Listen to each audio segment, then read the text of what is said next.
If you find a wet gap under removed caulk, stop and dry it completely before applying new silicone.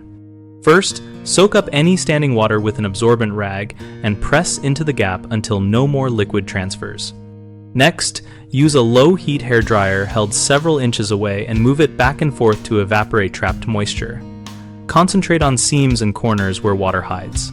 If the area still feels cool or damp, let it sit overnight in a dry, ventilated space to ensure full evaporation and any residual moisture migration stops.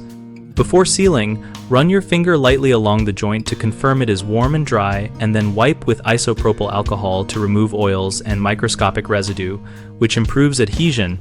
Use silicone specifically rated for high moisture areas and apply it in a single continuous bead with steady pressure to avoid gaps and air pockets. Finally, tool the bead with a rounded motion using a wet finger or a tooling tool within the manufacturer recommended skin time to create a smooth, continuous seal that sheds water and bonds well.